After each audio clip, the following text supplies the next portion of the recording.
السلام علیکم ورحمۃ اللہ وبرکاتہ۔ آج ایک ویڈیو نظر سے گزرا، اس وقت سے دل بہت غمگین ہے۔ اس ویڈیو کے ذریعے یہ خبر موصول ہوئی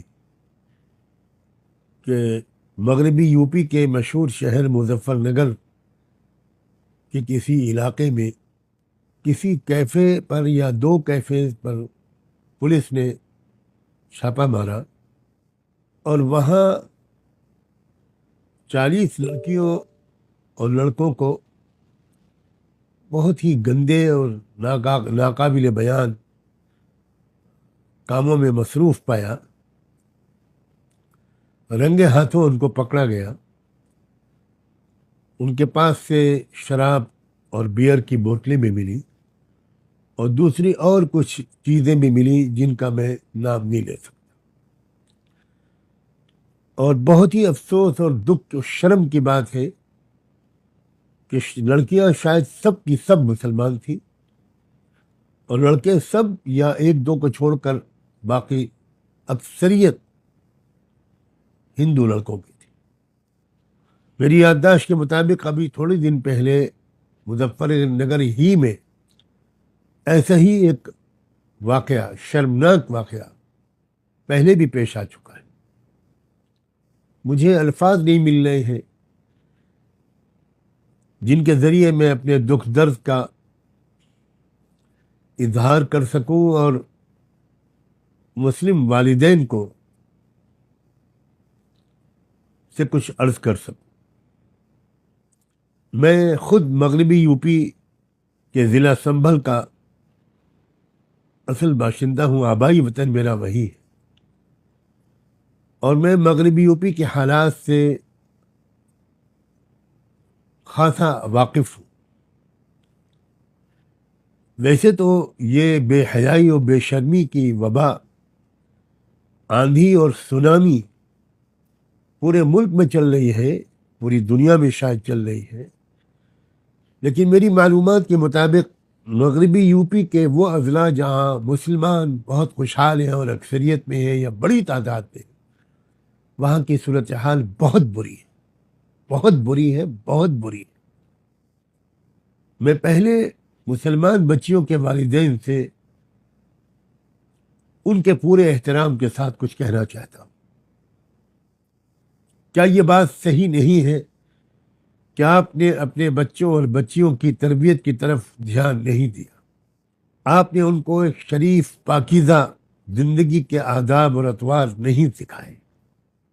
آپ نے ان پر اندھا بھروسہ کر کے ڈگری کی تلاش میں کالجوں اور یونیورسٹیوں میں بھیج دیا۔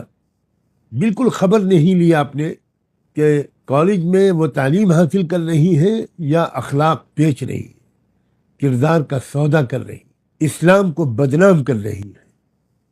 ماؤں سے بھی عرض کرتا ہوں اور باپوں سے بھی، کیا یہ بات صحیح نہیں ہے کہ اصل قصور آپ کا ہے؟ تربیت میں کمی، نگرانی میں کمی، باخبر رہنے میں کمی، اندھا بھروسہ۔ آپ کیا واقف نہیں ہے کہ باہر کا ماحول اور کالجوں کا ماحول بہت خراب ہے؟ میں آپ سے درخواست کرتا ہوں کہ خدا کے لیے اب ہوش میں آئیے اور اپنے بچوں اور بچیوں کو ایک پاکیزہ زندگی کے آداب سکھائیے، ان کی تربیت کیجیے، ان کے ذوق و مزاج کو ایسا بنائیے کہ وہ گھن کریں ان گندی حرکتوں سے۔ پھر آج کل لڑکیوں کی شادی میں بہت تاخیر ہو رہی ہے، زیادہ سے زیادہ آپ لڑکیوں کو پڑھاتے ہیں، پھر ان کے میچ کرنے والے لڑکے نہیں ملتے مسلم معاشرے میں، دیر پہ دیر ہوتی چلی جاتی ہے۔ اور اب یہ پرانا زمانہ نہیں ہے جب لڑکیاں بھولی بھالی رہتی تھی۔ اب 9-10 سال کی بچی بھی وہ سب کچھ جانتی اور چاہتی ہے جو شاید پہلے 15-16 سال کی لڑکی بھی نہیں جانتی اور چاہتی تھی۔ اس سے زیادہ مجھے نہ کہنا پڑے تو اچھا ہے۔ اللہ کے واسطے شادیوں میں جلدی کیجیے. کتنی معیوب بات ہے. جو لڑکیاں گرفتار کی گئی ہیں آج ان کے ماں باپ کی کیا حالت ہوگی, آج ان کے رشتہ داروں کی کیا حالت ہوگی. کیا کہیں منہ دکھانے کے لائق آپ رہ گئے ہوں گے؟ اب میں ان بچیوں سے خود براہ راست کچھ کہنا چاہتا ہوں. میری بچیوں، تم میں سے کسی کا نام عائشہ ہوگا، فاطمہ ہوگا، خدیجہ ہوگا، کسی کا نام زینب ہوگا، کلثوم ہوگا، رقیہ ہوگا. تم جانتی ہو یہ کیسی عظیم عورتوں کے نام تھے؟ تم جانتی ہو تو تم کس رسول پاک کی امتی ہو؟ میری بچیوں، تم مسلمان ہو، اسلامی تہذیب پر عمل کرو. جو غلطیاں ہو گئی میں صرف تم سے یہ کہتا ہوں اور بڑی محبت کے ساتھ کہتا ہوں، اب گڑگڑا کر رو رو کر اللہ سے معافی مانگو، توبہ کرو، اپنی زندگی کو بدلو. نماز پابندی سے جی لگا کر پڑھو، قرآن سے اپنے تعلق کو بڑھاؤ. کیا تم کو احساس نہیں ہوتا کہ تمہاری عمر کی لڑکیاں مسجد اقصی کی حفاظت میں جانیں دے رہی ہیں، شہید ہو رہی ہیں، سینے پر گولیاں کھا رہی ہیں؟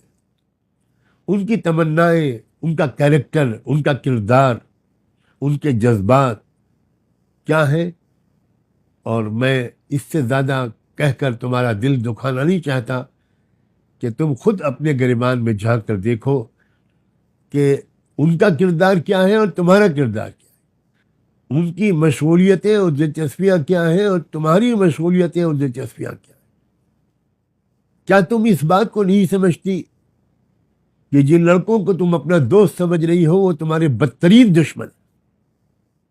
ان کو اس کام پر لگایا گیا ہے کہ تمہاری زندگی برباد کرے، تمہارے خاندانوں کو بدنام کرے، تمہیں اس قابل نہ چھوڑے کہ کوئی تم کو اپنی بیوی کی حیثیت سے قبول کرے. تم نہ ادھر کی رہو نہ ادھر کی رہو.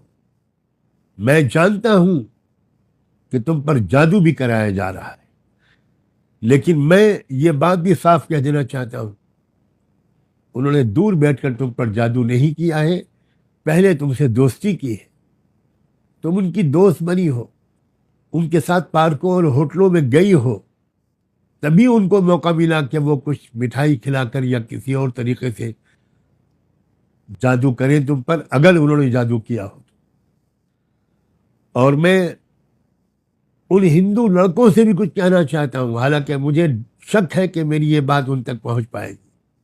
میرے نوجوان بچوں، تم بھی بھارت کے ناگرک ہو، اور مجھے بھی اس بات پر گورو ہے، فخر ہے کہ میں بھی اسی بھارت کی مٹی میں پیدا ہوا ہوں.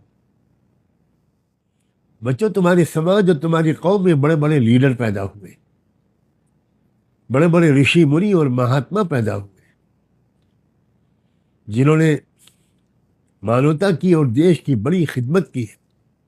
بچوں، میں تم سے بڑی محبت کے ساتھ یہ ریکویسٹ کرتا ہوں، اپیل کرتا ہوں کہ تم ایجوکیشن پر دھیان دو، دیش کو مضبوط کرنے پر دھیان دو، اپنے کیریکٹر کو پاک صاف رکھو. کیا آج جب تم کو پولیس لے گئی ہوگی تو کیا تمہارے ماتا پتا کا سر شرم سے جھک نہیں گیا ہوگا؟ مجھے سوچ کر میری آنکھ میں آنسو آتے ہیں کہ آج تمہارے پیرنٹس کو کتنی شرمندگی ہو رہی ہوگی، وہ کتنے بدنام ہو رہے ہوں گے اپنی دوستوں میں، اپنی پریوار میں. ایک نئی زندگی شروع کرو. میری شبھ کامنائیں تم سب کے ساتھ ہیں. اپنی زندگی کو بدلو اور ایک اچھے شریف انسان بنو، بچے بھی اور بچیاں بھی. میں 70 سال کا ایک بوڑھا بھارتی ناگرک ہوں. میرا نام سجاد نعمانی ہے اور میں اپنے درد کے اظہار سے اپنے آپ کو روک نہیں سکا. مجھے امید ہے کہ میرا یہ پیغام مظفر نگر کے علماء، مظفر نگر کے انٹلیکچوئلس، بدھ جیوی لوگ، وہ گھر گھر پہنچائیں. اپنے گھر میں 10 20 50 لوگوں کو بلا کر میرا یہ سندیش ان کو سنائیں گے اور دکھائیں گے کوئی گھر نہ بچے جہاں میرا یہ پیغام پہنچ نہ جائے. آپ سب کا بہت بہت شکریہ. خدا حافظ.